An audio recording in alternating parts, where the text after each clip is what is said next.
talk about some grit. Let's start with grit, and it's this comes from Angela Duckworth's material, mixed a little bit with the Peter Sparks. In Duckworth, you can both have a packet. Thank you. We've got extras here. Okay. And so Duckworth, like this whole literature base is different than clinical literature in that they're trying, this is stuff businesses are using. I don't know, I got invited over to Garmin to speak a couple years back, not to speak, but to like meet with they literally call themselves a dream team, like the team at Garmin who is creating their new products. Okay. And they wanted to talk about anxiety. They were trying to figure out how to maybe use some of their electronic stuff to help people in some way, shape, or form. Everyone on that team had the book Grit by Duckworth. And so just a business was trying to figure out how to incorporate this. And I just thought that was really, it was kind of cool. Like they're trying to figure out this is material, but it's important. It's a driver for success. And so I want to start with, and you guys have it right in front of you, but just for those of you who watch online, this is what we do, what I do every day. Adolescent Intensive Outpatient Program. And I am irreverent at all times, so Holy Grit Batman. But right there at the top, on your own sheet, rank those four. 1, 2, 3, 4. Talent, what is in order of importance? So 1 would be what's the most important, 2, then 3, and then 4 would be least important to talent, skill, effort, and achievement.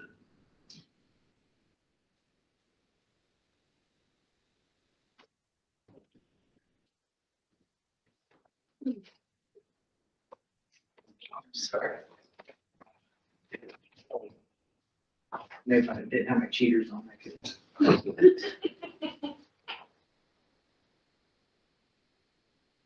And really quick, just go ahead and gauge, for your student, for your guys.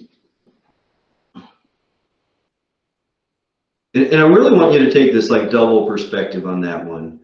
What do you think your young person thinks is most important to you?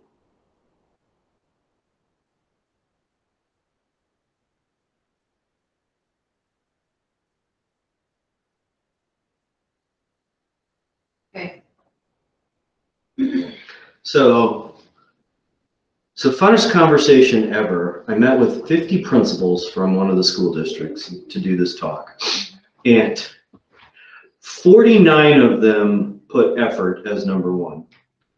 And then 50 of all of them said achievement was what the students at their school thought was most important. Mm-hmm. And I'm just like, can you guys see the disconnection between those things? Mm-hmm. Like you have some influence as to what your school personifies as important. And all of you are going to say your students think it's achievement. And granted, they're fighting with all kinds of outside influences and everything else and testing and everything else. But how did you guys rank them? I had effort first. Okay. And then I had skill. Okay. Achievement, and then talent. I had effort, skill, talent, then achievement. Okay. And how do you guys think your young person sees it? I said achievement. I only answered one of them, sorry. Most important. I would think that the kids probably think that we think achievement is important. You agree, Chris? I put effort. Okay. Good. I don't, my father did a very good job in that I thought effort was more important than other things, and achievement comes with it, but it's fun trying to figure out how to instill that in your, like, I don't know, conversation with my daughter again. What's your best? I don't care about your grade in math per se. Mm-hmm. I can teach you to use a calculator, but did you do your best? If you don't know how to do something, your best is actually asking for help, kind of thing. And so I think you guys pretty much nailed it. Effort, and really I don't know that there is a right answer, but both Duckworth and, Peter Benson are going to tell you that talent times effort equals skill. And if you consider grit to be effort, you then have skill times effort equals achievement. All right, and effort is in literally both sides of that equation. And so, there's untold number of stories about geniuses who wouldn't put any effort in and fail. And then we all love the Rudy stories of the kids or people who really don't have the talent and then flat out make do on effort, and they still reach a high level of achievement. And effort is the, where you see the pinnacle of that is your goats, those who have talent, and they turn it into skills, and then they still put the effort in for the skills or, with their skills. So, I don't know, any questions on that? That's really the core for thinking about what grit is in practicality. It's not just grabbing your bootstraps, it's really, are you going to maximize in any area, whatever amount of talent you have, and turn it into skill? And then are you going to maximize any amount of skill you gain by continuing to put effort into it? And then you're going to see some kind of achievement. So walks us right into, and we'll just do it as a group, like, how do we get towards that? Do you have a life philosophy or a life passion?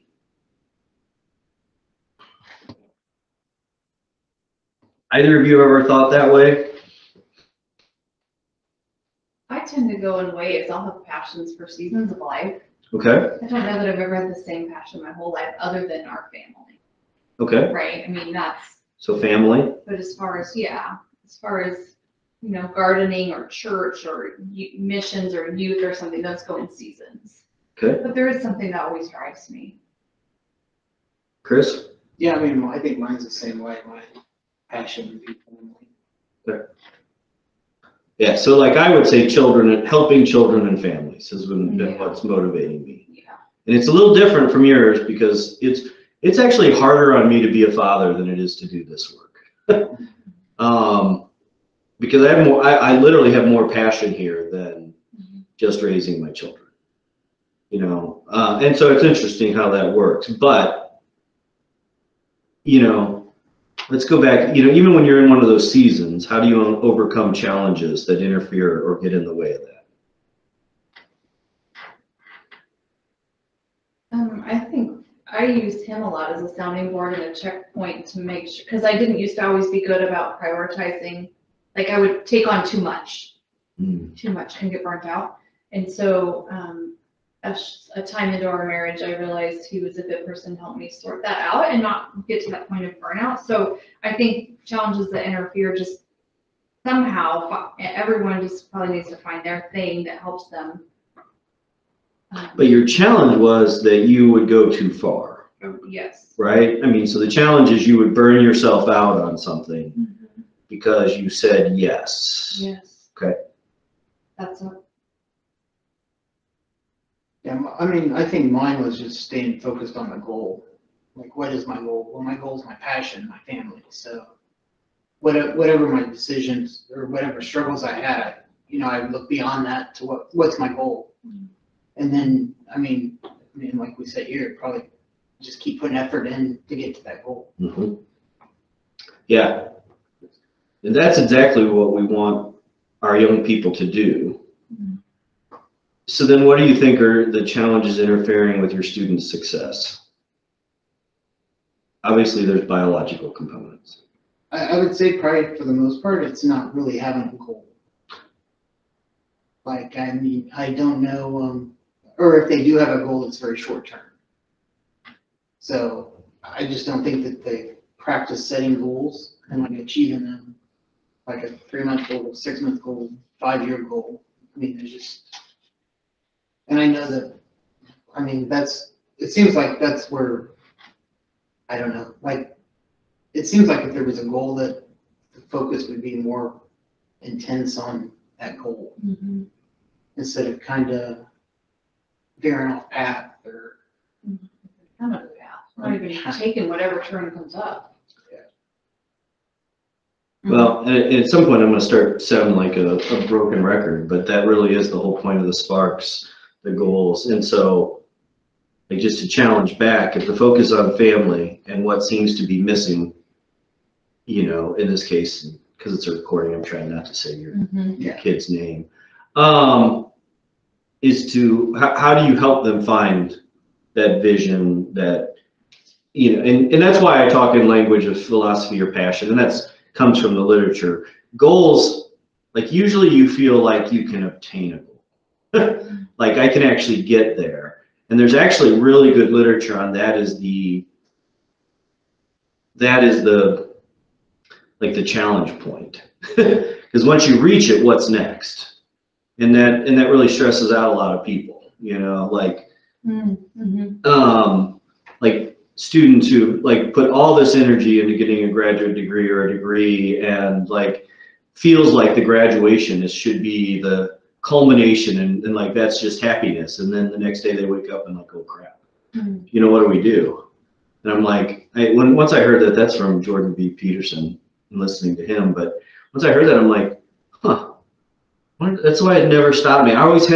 I either had my job already lined up, or I was already doing my job, like in just finishing school, you know, kind of like, so there was never any just like break point. I knew what the next thing was, but it's the same thing you're saying is that, okay, what's the next goal after the, like, that's what having a passion or a philosophy or a spark does, is like, okay, there's the next one. And that tends to be, you know, and then where do you put your effort in? You spend your effort trying to get to that point, to get that passion or that goal, because you know, and sometimes it's because you guys, the two of you together, if you could find it, would be able to support it. The question I think sometimes has been that it's almost overwhelming for them when you choose to support something and they're not 100% passionate about it. When we wonder if she's afraid of failing, and so she won't set a goal because then she doesn't have to hold herself accountable. So that's been our wonder. I haven't thought about the what next or what's after that. I don't know that we've gotten that because we haven't achieved a goal. I think we fail because we're afraid of failing. And that is when the advisor comes into play. That fear of failure is such like it's internal. Right. And what is avoidance of failure? Well, not try. Yeah. I mean, that is true avoidance of, I can't possibly fail. Or if and when I fail, it clearly wasn't my fault because I wasn't trying. Yeah, that is a hard one to get there and to work into it. It's like, how do you move the steps small enough to move forward, right? And so, like, my wife and I are doing parent-child interaction therapy with our two adopted, and it's all play-oriented, because we don't even have real good play times with, especially the older one. The younger one's just not good at listening yet. But it's a very concentrated half-an-hour dose of very intense, you know, it's play, it's directed by the kid, and our job is, like, they're actually scoring us on how many times we compliment and you know, these things, and it's like, I can't sustain that for 24/7 or even bigger doses every day, but in this little concentrated dose, it's having some impact. It's changing some of our patterns, and we can then use those when we do get little doses of play.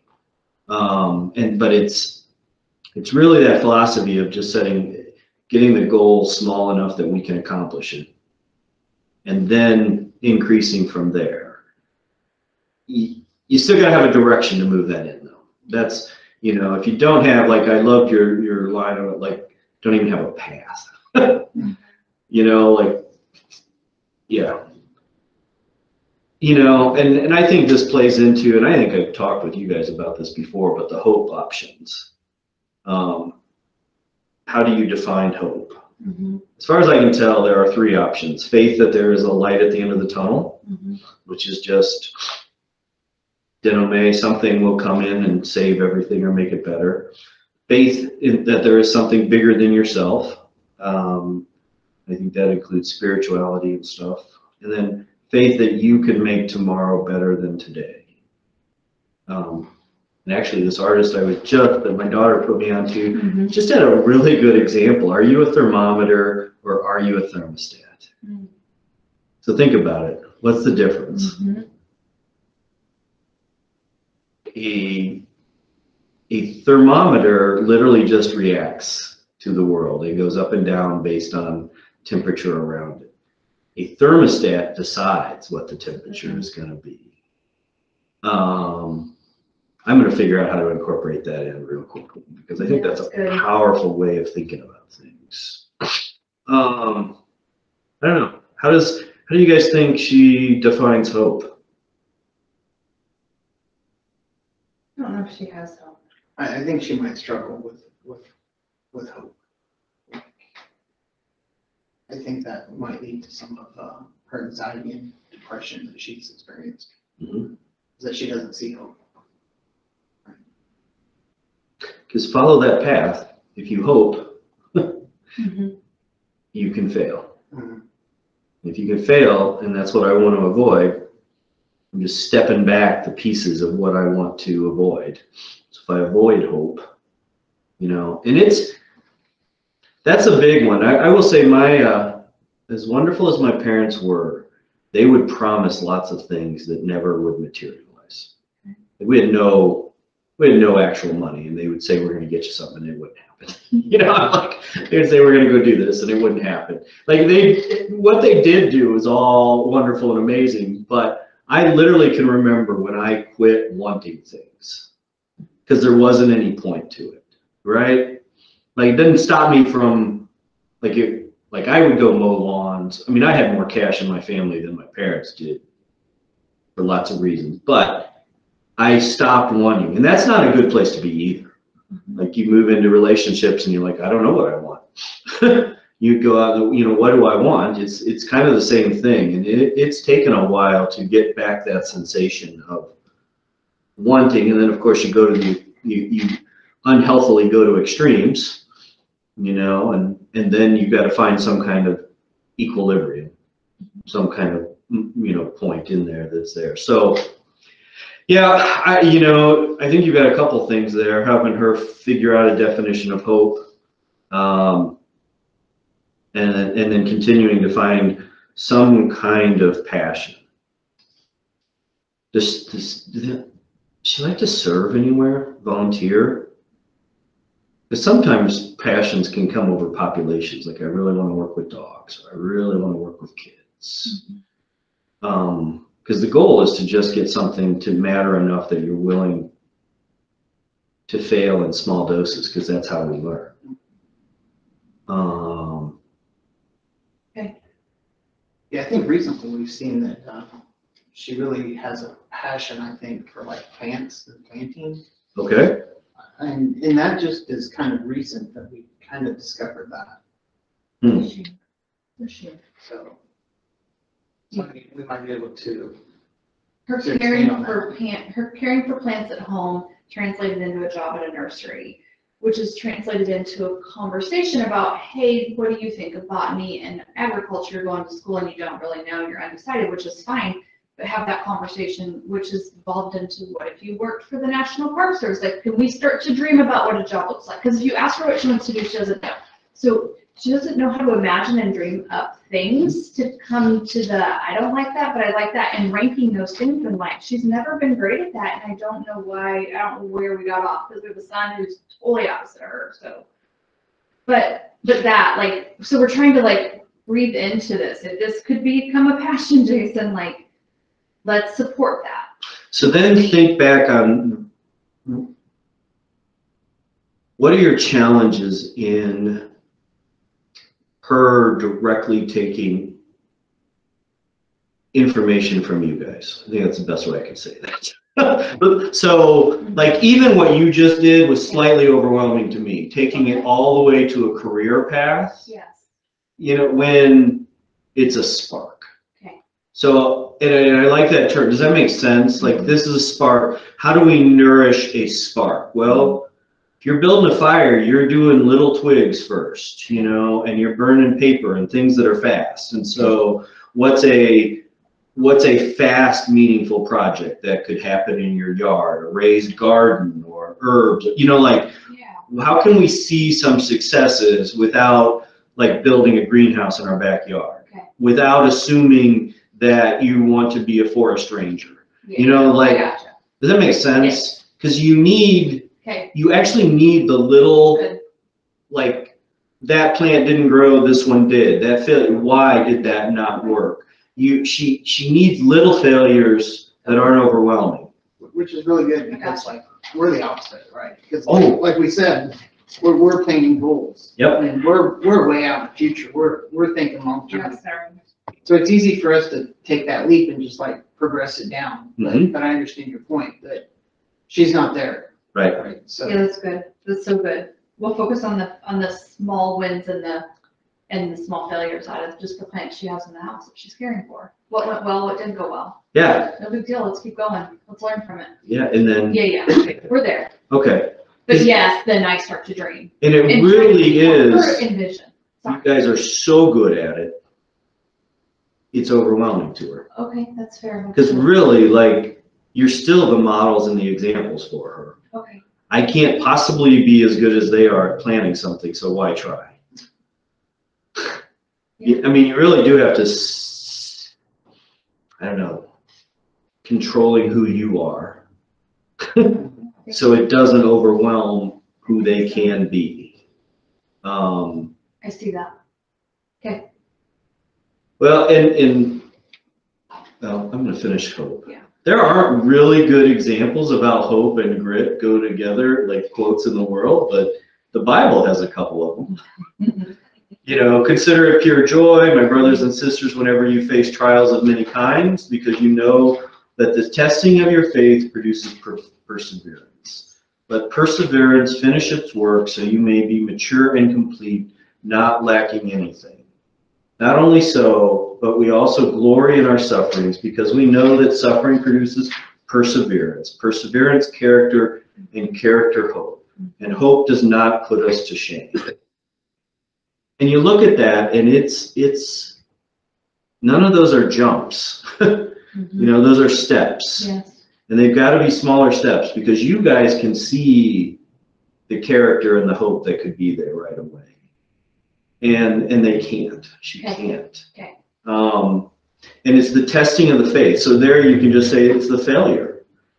I mean, where's our faith grow? Well, sometimes it's when you step up. Sometimes it's when you fail and you, okay, I got to have forgiveness here. So just try and then to define, there are kind of 5 characteristics of grit, and it's not this slide, but courage. So if you want littler things to support courage, conscientiousness, so achievement oriented versus dependable, long-term goals and endurance. Like you guys, you both have grit, right? And that's the challenge, is you can't just hand it off. This is something that actually has to be grown, just like a plant. Resilience needs to be there, and then excellence versus perfection, because perfection stops you. Excellence keeps you moving forward.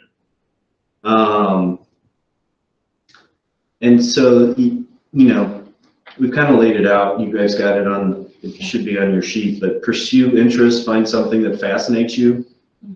Practice, practice, practice, get a little better every day.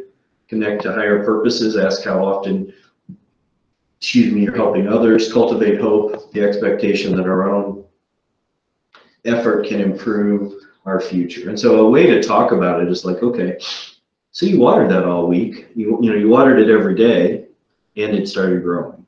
You know, trying to cultivate that. Okay, so you did something that made this happen. And it seems like, to be honest, that like they should be able to get those lessons, but they've missed something. And so in the whole like learning disability cat, if this hope's not there and goal setting is not there at the level of her competence, you don't get to just assume her level of competence for those things. Like you've got to go back to childlike. Okay, so what would it look like teaching an 11-year-old to do, 12-year-old to do this? How would we support, what would that look like? You know, and it's hard. I mean, I got a 6-year-old who acts like they can take care of themselves. And, you know, it really stops me from doing the same things I do with the other 6-year-old. Just because it feels like they should be more competent, and they're less. Mm-hmm. They're less so. All right. Okay. So 5 is surround yourself with gritty people. So you've already, if she has a job doing something with plants and botany, that's awesome. Yeah. You know, that's a start. Yeah. I found this today. Love it. Mm-hmm. Grow, rebound, improve, try again. Rebound is such a better word than failure. Like you didn't fail, you're just taking another shot. Taking another shot. I'm going to stop there with that. I can move it into DNAB, but I'm going to stop there with it today. The rest of your guys' packet is the first 2 chapters of the Grit Guide for Teens. And they're not for you, they're actually would be for your young person. Mm-hmm. You know, and if it's meaningful, like they did it and they're like, oh, I'd like more of that, then there's a workbook. Okay. So that's what I'm trying to send home with you this time, is tear off the front sheet and see if Kennedy's at all interested in it. Okay.